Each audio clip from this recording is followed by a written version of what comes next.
예도입니다. 존재의 숲에 있습니다. 오랜만에 정치와 문화 목록에 들어갈 강의 하나 하겠습니다. 좌파 자본주의입니다. 주제는. 재밌겠죠, 그죠? 대한민국에 과연 좌파가 있는지, 그리고 또 진정한 우파가 있는지, 그건 상당히 의문입니다. 있어도 소수겠죠, 그죠? 좌파가 자본주의화되면 어떻게 되는지. 좌파 우파라는 말은 원래 프랑스 혁명 때부터 생겨난 용어인데, 그죠? 그 이전에 왼쪽과 오른쪽은 왼팔과 오른팔, 이런 방식으로 방향을 가리키는 거죠. 그런 단어였겠죠. 그런데 프랑스 혁명기를 거치면서 이 왼쪽과 오른쪽이 좌파와 우파가 되는 거예요. 고슈, 드와트, 레프트, 라이트, 링컨, 레히텐, 이런 방식으로 영어 도구 불어가 다 이러한 방향을 나타내고 있죠, 그죠? 그런데 대한민국에 과연 진정한 우파와 좌파가 있을까? 서구 용어에서 사용되는 좌파와 우파의 개념, 여기에 적용될 수 있는 자들이 몇 명이나 될까? 정치 평론한다고 하는 자들이 나와서 평론하는 내용은 일단은 프랑스나 독일만 해도, 그죠? 정치 평론가들은 정치 철학을 함께 이야기하죠, 그죠? 대부분이. 그런데 인물 분석으로 그치고 있어. 인물 분석. 인물이라고 하는 거. 이재명이냐 아니냐. 윤석열이가 어떻고, 문재인이가 어떻고, 지금도 문재인을 소급하고 있어. 그죠? 인물 분석. 한동훈이가 어떻고. 이것은 사실 상당히 시대에 뒤떨어진 어떤 정치평론이죠. 그죠? 겨우 닭싸움을 붙여놓고 그것을 평론이라고 하고 앉아있는 거예요. 그래서 우리 편, 그리고 저쪽 편, 완전히 갈라져서, 그죠? 거기에 수년 동안 방송을 들어온 자들은 훈련이 돼서 딱 자기가 듣고 싶은 그 내용을 말하지 않을 때 거부 반응을 바로 일으키죠, 그죠? 그런 정도로 뿌리가 깊어. 지금 유튜브에서 가장 장사가 잘 되는 게 이런 정치평론가나 아니면 이런 내용을 조금 더 자극적으로 이야기할 때, 그죠? 사람들은 열광을 하죠. 그죠? 뜯어놓고 보면은 이건 역시 정치라고 할 수 있을지도 몰라. 인물 중심으로 정치를 이야기하는 거, 그죠? 그게 대한민국 국민이 좋은 점도 많지만은 어떻게 보면은 특정 지도자를 어떤 옹립해서 그 지도자를 따르는 그 마초키즘적인 지배의 의지, 정신분석학적으로 지배받으려는 의지가 아주 강한 거예요. 그래서 쉽게 분노하고 쉽게 특정 사안에 대하여 뒤집어 엎고 비판하고, 그리고 타인의 편이 잘못했을 때 그것을 공격하면서 고소해야 하는 거죠. 뭐 이런 성향이 없는 민족이 있겠어? 그런데 쉽게 어떤 무당이라든지 어떤 평론가라든지 이런 자들의 어떤 말에 의하여 쉽게 휘둘리는 경향은 있는 거예요. 그래서 몇 년이 지나도 계속 인물 중심의 정치 평론만이 판을 치는 거예요. 그건 사실은 그죠. 사실은 서구에서는 19세기 말과 20세기 초에 국가주의라든지 그리고 강경 우파, 강경 좌파가 나타나면서 그 인물 중심으로 어떤 정치가 흘러갔던 거예요. 1, 2차 세계대전 이후에 개박살 나잖아. 물론 소련은 그 이후에 냉전체제에 의하여 그죠. 점점 도구마화 되어서 나중에 90년대까지 지속되지만 특정 인물이 나타나면 좋은 세상이 온다. 유토피아가 온다. 이걸 오늘날 서구 사회에서 믿을 사람이 누가 있겠어, 그죠? 정치는 결국 체제고, 그죠?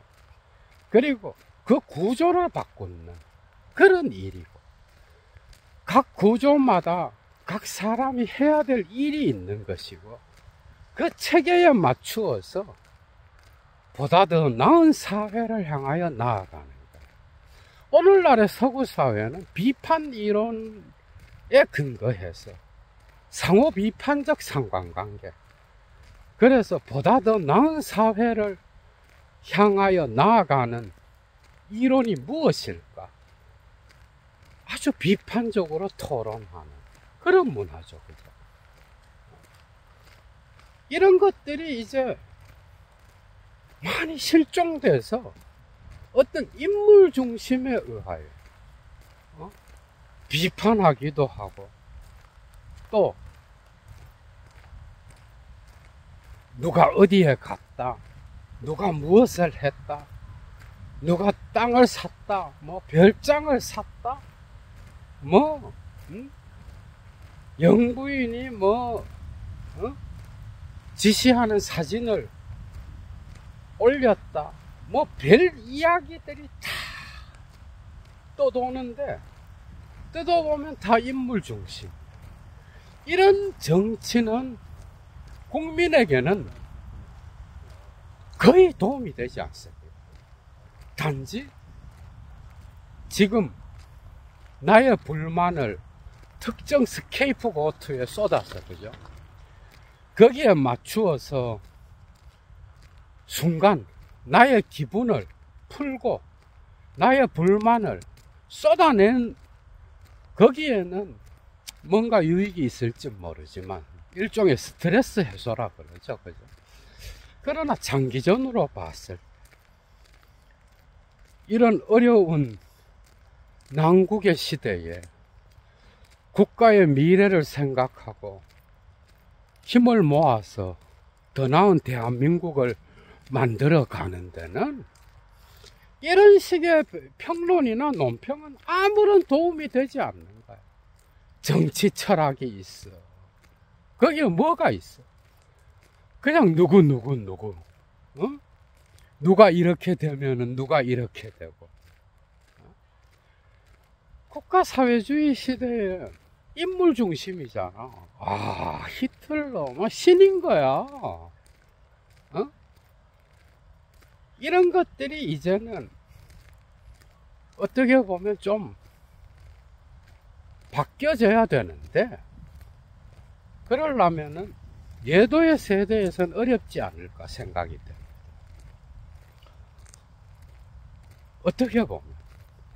그래서 대통령 자녀의 문제든 아니면 대통령 자신의 문제든 아니면 영부인의 문제든 가족의 문제든 어떤 문제건 간에 대한민국 대통령을 한 자는 꼭 검찰 조사를 본인이 받든지 아니면 주변인이 받든지 뭔가 불행한 일을 겪으면서 마무리가 되는 경우가 많죠. 그죠? 이것도 생각해 봐야 되는 거야. 응? 이쪽이든 저쪽이든 너무 털어서 전부 다 감옥을 가든 조사를 받든 그렇게 했는지, 아니면 진짜 죄가 있어서 다른 외국 대통령들도 이렇게 털면 지도자들도 다 감옥에 가고 검찰 조사를 받아야 되는 것은 아닌지, 왜 대통령을 한 자를 이런 방식의 마무리를 짓게 만들어야 되는 건지, 그건 우리가 생각해 봐야 되는 거예요. 아주 독특한 대한민국의 현상이죠. 그죠? 있는 죄도 덮어서 영웅으로 만드는 그런 민족도 있는 거예요. 어떻게 한두 명도 아니고 대통령을 한 자는 전부 다 비리에 연루되어서 감옥에 가거나 조사를 받았습니다. 대부분이 그렇잖아. 가족이든 그 주변 사람이든 그 문제에 의하여 말로가 좋지 않게 끝나는, 이건 결코 좋은 게 아니야, 국민들에게. 그죠? 이미 니체가 도덕의 계보학에서 모든 축제가 있는 곳에는 언제나 사례가 있다 그랬어요. 스케이프고트가 필요하다는 거예요. 이것은 비단 한국 정치 상황에만 적용되는 건 아니야. 그러나 19세기, 20세기를 거치면서 서구는 그죠? 비교적 어떤 정치하면은 어떤 인물 중심의 분석, 이런 걸로부터는 거리가 멀어. 철학으로 따지면 비판 이론. 랑시에르나 이런 철학자들은 프랑스적 비판 이론이라고 볼 수 있겠지, 그지? 어떻게 보면. 지적의 책만 읽어봐도 정치라는 게 뭔가 답이 딱 나와.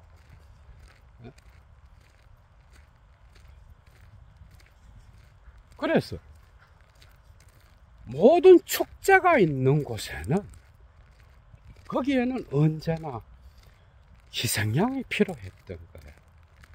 이 주제로 포스트 모더니즘에서 문화 인류학적으로 분석한 자가 바로 르네 지라르잖아. 그죠? 르네 지라르는 폭력과 형이상학에서 고대부터 지금까지의 인류 역사에 있어서 왜 인류는 어떤 축제가 있다든지 결혼식이 있다든지 아니면 정치의 재정비가 필요하다든지 아니면 특정 가족이 바뀌는 과도기의 과정이라든지 어떤 마을에 좋은 일이 있다든지 아니면 비극이 있다든지 이 모든 것에서 왜 희생양을 잡아 죽이는 폭력이 존재했을까? 실제로 그 폭력을 통하여, 그죠? 그 모든 종교에도 그래. 제사를 지내는 것도 짐승을 잡아서 죽여야 되는 거야. 그런데 이런 폭력을 가해서 성스러움의 제사를 드리고 나면은 실제로 특정 기간 동안 특정 정부가 그죠? 정치 행위를 하는데 우환이 없고 아주 좋은 일만 있다든지 아니면 가능하다면 큰 나쁜 일은 없고 비교적 조용히 그 기간을 넘어간다든지 그런 게 있었다는 거예요. 왜 인류의 문화에는, 종교에는, 고대 종교에는, 그리고 정치에는 이러한 스케이프고트가 필요했을까? 이게 오늘날도 통용되는 거야, 여러분. 오늘날도. 그래서 어떤 집단을 새롭게 할 때에, 그죠? 딱 스케이프고트, 저걸 딱 만들어서 그것을 딱 공격하면은 거기에 그 공동체가 다 관심을 가지면서 특정 기간 동안 그 정치인은, 정치 지도자는 자기 정치력을 얻고, 그죠? 거기에 온갖 관심을 기울이게 하면서 한숨 돌릴 수 있는 거야. 어떻게 보면. 그러니까 이런 것은 대한민국에만 있었던 게 아니라 인류 역사에 고대로부터 있었던 거. 그래서 모든 축제가 있는 곳에는 살해 행위가 있었던 거야. 짐승을 잡든 아니면 대역 죄인을 참수형에 처하든 아니면 그 공동체에 큰 해를 입혔던 자를 그 공동체 바깥으로 추방하든 이런 피해 제사에 의해서 그 공동체는 항상 새로워졌다라는 거예요. 그죠? 뭐 레비스트로스도 얘기하고 모든 인류학자들은 이것을 증언하고 있어요. 르네 지라르는 비교적 20세기에, 그죠? 비교적 가까운 현대죠, 그죠? 자기의 폭력과 성스러움을 통하여 이런 주장을 하게 되는데, 이런 것들은 다 모든 곳에 나타나. 고전들에도 나타나고, 고대 문학 작품들에도 나타나고. 그래서 그 모든 것들을 분석해 보면은 인간의 역사는 이런 피 흘림의 역사를 필요로 했다라는 거예요. 필수적이었다라는 거예요. 모든 역사에 존재했다는 거예요. 이게 철학이 가르쳐 주는 거예요. 그런데 이게 이제 정치적으로 너무 수가 많이 보이는 그런 스케이프고트를 만들어서 공격하는 거는 이게 21세기 현대 시대에, 그죠? 국민들의 지성이 어느 정도 올라왔다라고 하는 그런 사회에서는 상당히 유치한 짓인 거야. 정치는 없고, 그죠? 정치를 위한 철학은 없고, 그냥 어떤 스케이프고트가 죽는 것을 바라보는 그 사람들의 미친 듯이 열광하는 기쁨의 소리, 아니면 실망의 소리. 여러분들 생각해봐. 정치라고 하는 담론을 갖고 정치인들이 나와서 뭐 공영방송이든 유튜브든 나와서 하는 이야기들 잘 들어봐. 거기에 어떤 대한민국의 미래를 생각해서, 그죠? 걱정해서 서로 자기들의 정책을 갖고 경쟁하고 싸우고 그런 거 봤어? 그냥 인물 중심으로 닭싸움이나 붙여놓고 그걸로 이제 대충 시간 때우고, 이게 지금 몇 년째 온 거예요. 계속해서 이런 식으로 시간을 보내면서 그걸 정치라고 하는 거야. 그게 정치야 조폭놀이인 거지. 아니면은 우리가 어렸을 때 놓고, 그죠? 이런 들판에서 칼싸움 하잖아. 응? 저쪽 편, 이쪽 편 갈라놓고 싸우듯이. 닭싸움이나 붙여놓고. 딱 그 수준인 거야. 어떻게 보면 좌파라고 하는 거야. 진보라고 하는 거야. 대한민국에서 통용되는 용어로 따지면 그걸 대표하는 당이 민주당이죠. 그죠? 얘도 역시도 민주당을 지지해왔고, 지금까지도. 하는 거 보면은 점점 좌파의, 진보의 자본주의가, 시대가 변하는데, 미국이든 유럽이든, 그죠? 21세기가 되면서 점점 시대가 변하는데, 적절하게 자본주의가 화가되는 거. 그건 역시 좌파가 살아남는 길인지도 몰라요. 왜? 글로벌 시대 이후로 자본주의가 이 세계를 지배하게 됐으니까. 적절히 자본주의가 돼서 적절히 컨트롤하는 걸 문제 삼지 않아. 시대의 변화에 따라서. 오늘날 좌파나 진보가 프랑스 혁명 시대나 마르크스주의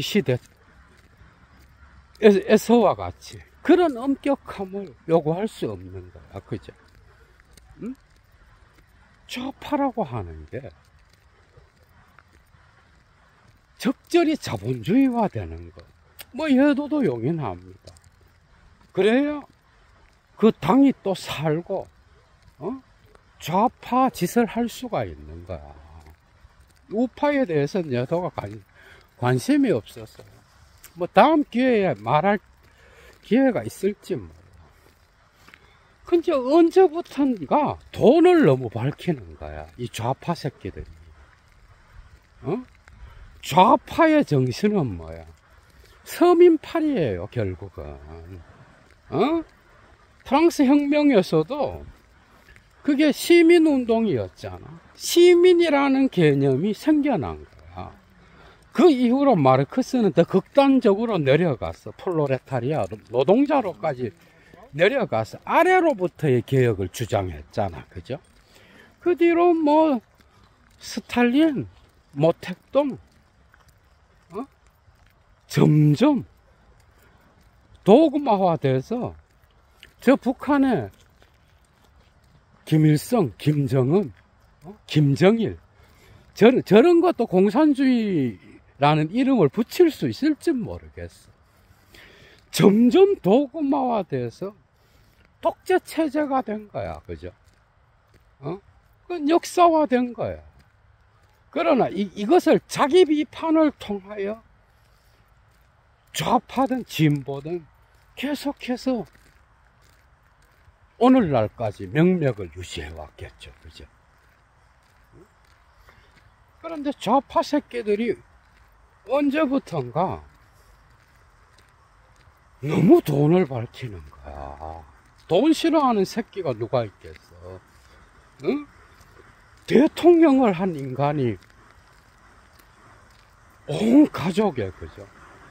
뭐 은퇴하고 나서도 뭘 만들어서 팔고 기획하고, 무슨 대통령을 한 이후에 어떤 자기의 자자손손의 어떤 그 인기를 갖고 돈을 벌려고 한 것도 아닐 건데, 기획해서 끝까지 그 권력을 유지하려고 하고, 가끔 발언하고, 스스로 나와서 다큐를 찍고, 책 같지도 않은 책을 내면서 마치 거기에 제목도 철학자, 예도가 5년 전에 했던 데리다와 예수 1, 2가 있는데요.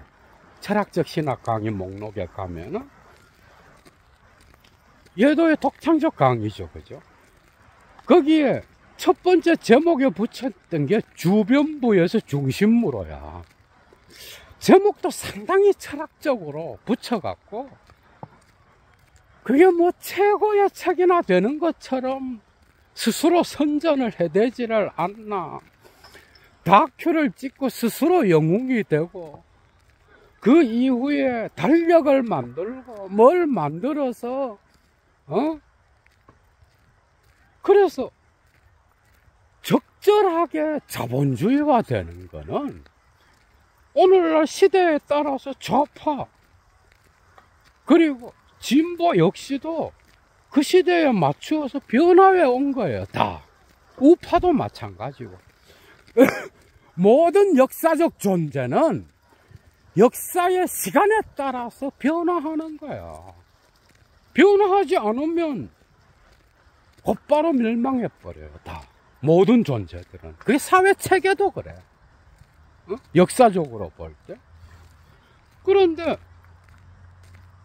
아무리 자본주의화 됐다고 해도 좌파든 진보든 그 이름을 팔아서 대통령까지 하고 정치질을 하는 새끼들이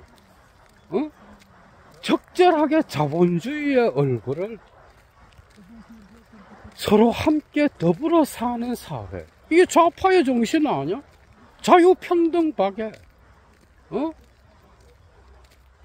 그래서 극단적 자본주의를 적절하게 인간의 얼굴을 한 자본주의로 조절해 가기 위해서 우파든 좌파든 정치가 존재하는 거야. 오늘날도. 그런데 그 정신을 실컷 팔아서 대통령이 되고 국회의원이 된 새끼들이 너무 돈독에 올라갔고 뱃돼지는 돼지 새끼처럼 살이 포동포동 쪄서 주둥이만 살아서 이 어려운 국민들이 이렇게 어려워하는 세계의 어떤 급변에 의하여, 그죠? 이 시국에도 한다는 이야기가 계속해서 특정 인물을 공격하는 이 수준에 머물러서 정치를 하고 앉아 있는 거야. 좌파가 극단적 자본주의화가 되면요, 정말 그것보다 추한 게 없어. 아니면 좌파나 자기가 진보 이쪽 어떤 계열에 서 있다 이렇게 해서 정치를 하지 말았어야지. 온갖 선거할 때는 서민파리에다가 함께 더불어 잘 사는 사회를 위하여 내가 온 몸을 바치겠습니다. 뒤로 돌아가서는 어떻게 기획을 잘해서 돈을 더 빨아들일까? 그러니까 여러분들 봐봐. 자기 철학이 없는 자는, 그죠? 뭐 그런 자가 있기야 하겠어. 철학 공부를 안 해도 자기 신념과 철학 있잖아. 자기 철학이, 정치 철학이 없는 자는 정치를 하면 안 돼. 어떤 결단을 내려야 될 때 결단을 못 내리고, 정치적으로 참아야 될 때 참지 못하고, 자기 스스로 판단을 못 하는 거야. 그래서 기획된 거예요. 오늘날 아마 지잭이랑 랑시에르랑 맞짱을 뜰 수 있는 대통령이 우리나라에 누가 있을까? 지잭이 그러잖아. 이 가짜 좌파 새끼들아 이러잖아. 니네들이 뭔 좌파야, 미친 새끼들. 응? 오해가 될 만한 공산주의, 사회주의 개념 이런 것들을 다 접어두고 네 정신에 따라서 정치를 하는 새끼가 몇 명이나 있냐고. 응? 그래서 적절하게 좌파 자본주의, 뭐 대통령 끝나도 그 이름값으로 인기로 적절하게 기획해서 돈 벌고 거기에서 자자손손 잘 처먹고 잘 살면 되는 거야. 응? 몰라 김대중 노무현이가 이랬는지 뭐 여도는 모르겠어. 그때도 그랬는지 시대가 변해서 이래 된 건지. 그러니까 그 정신이 썩은 거야. 극단적 자본주의 사회에서 그 극단성을 조금 더 인간적으로 바꾸라고 정치가 있는 거예요. 오늘날 미국이든 유럽이든 다 민주주의 국가들은 아니 사회에서 자본주의 사회에서 최고 가는 자들에게 정치가 무슨 필요가 있어. 모두 다 잘 산다. 응? 사회 문제가 없이 뭐 유토피아다. 응? 거기엔 인간학도 필요 없고 정치도 필요 없어요. 만약 그런 사회가 있다 그러면 뭔가 결핍된 곳, 그죠? 랑시에르가 말하는 것처럼.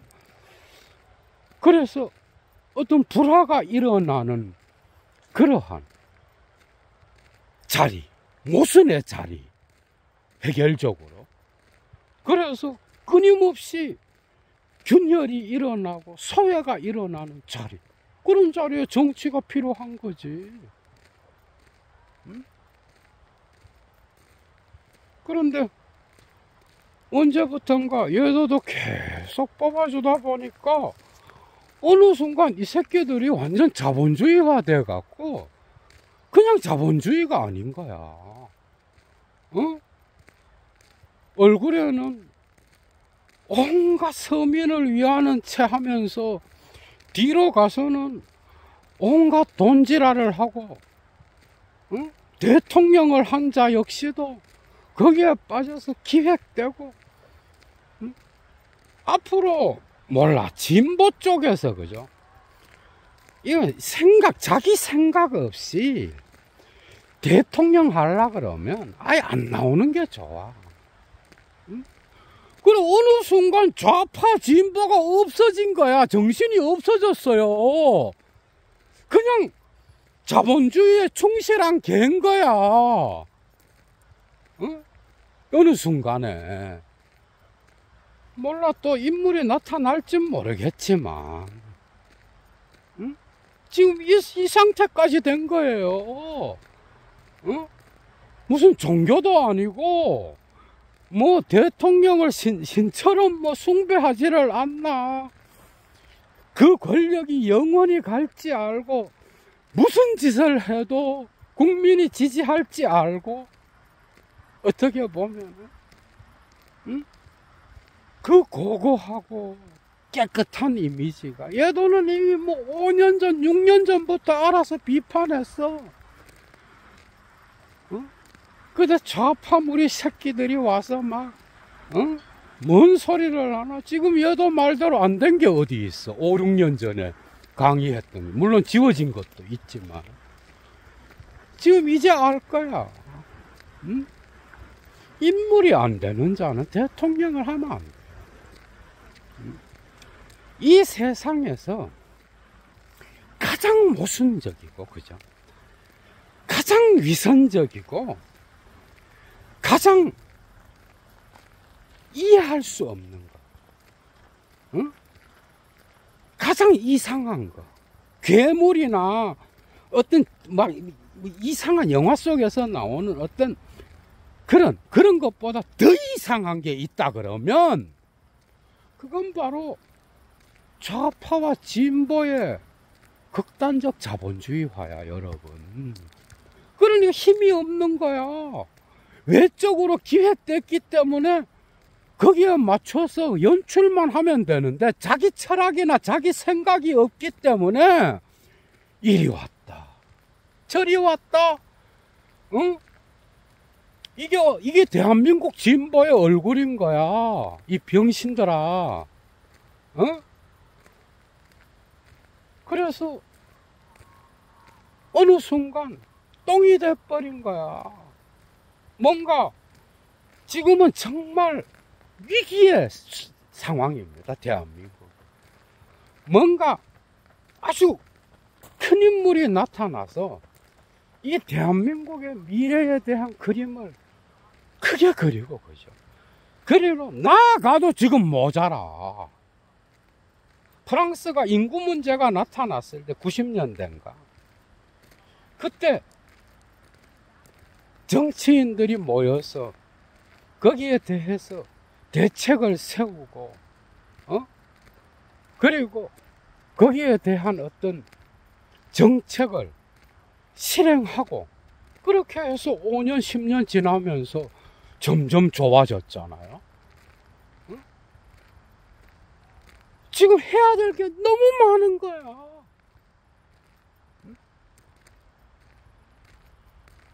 좌파의 자본주의가 정말 부끄러운지 알아야 됩니다. 좌파, 그게 뭐 대한민국에 좌파가 있어 이러면서 또 옹호하더라고. 아니 뭐 그 사람이 언제 좌파야? 그냥 중도 뭐 저거지?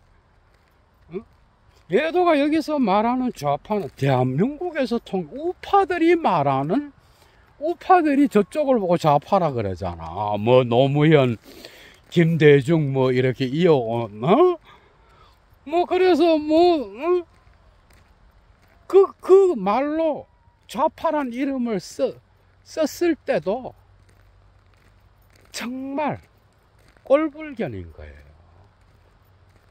어떻게 하다 이렇게까지 됐는지. 정말 부끄러운지 알아야 돼. 자기 철학이 있고 다른 거는 없어도 자기 생각으로, 그죠? 사상으로 밀고 나갈 때는 뭔가가 튼튼하고, 그죠? 이게 뭔가 세워지는 게 있는데 자기 생각이 없이 주변에서 기획한 대로 움직이니까 이 사단이 나는 거야. 개 쪽을 팔고 좌파 진보가 똥이 되고, 그죠? 똑같은 게 아니라 더 썩은 거지 뭐. 그걸 이용하니까. 얘도 물러갑니다. 추스.